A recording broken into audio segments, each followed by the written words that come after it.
एक राजाला 4 राण्या होत्या. पहिली राणी इतकी सुंदर होती की तो तिला प्रेमाने बघतच राहायचा. दुसरी राणी इतकी सुंदर होती की तिला तो सतत जवळ घेऊन बसायचा.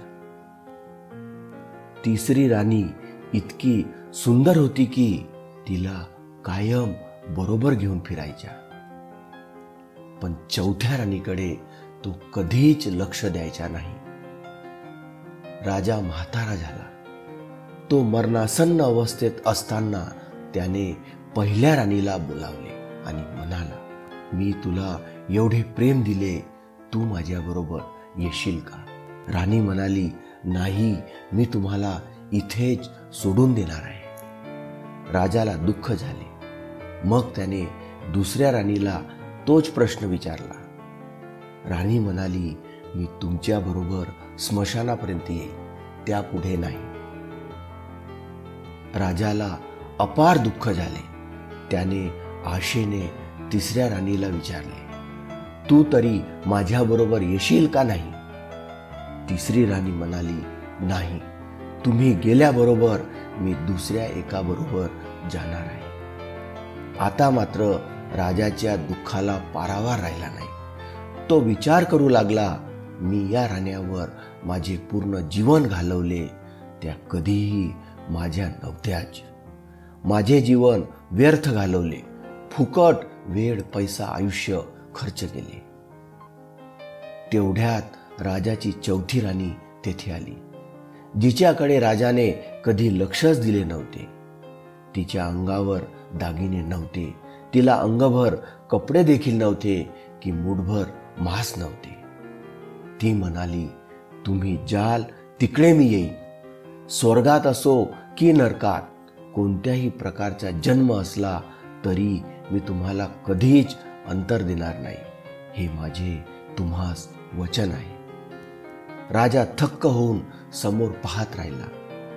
विचार करू लागला की जिला मी प्रेम सोडा साधा प्रेमाचा शब्द कधी दिला नाही, पूर्ण आयुष्यात जिची कधी एक क्षणभर देखील काळजी केली नाही, ती आज माझ्यासाठी सर्वस्व अर्पण करत आहे.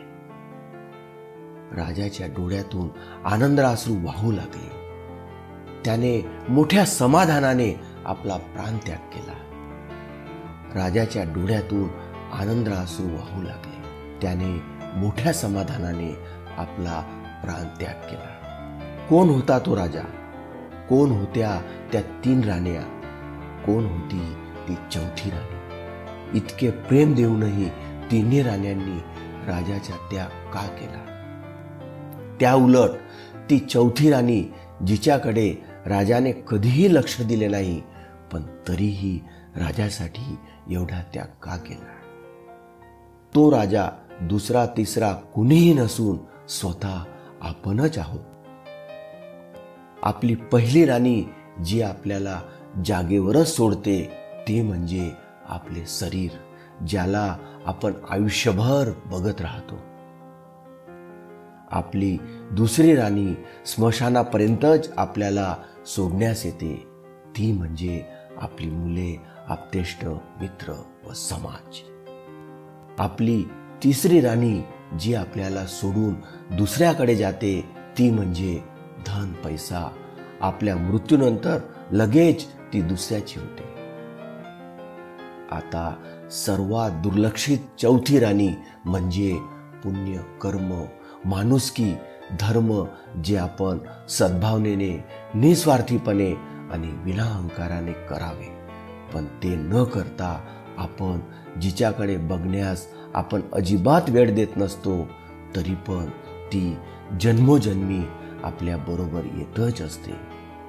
एक चांगला विचार आपणास आवडल्यास नक्की शेअर करा.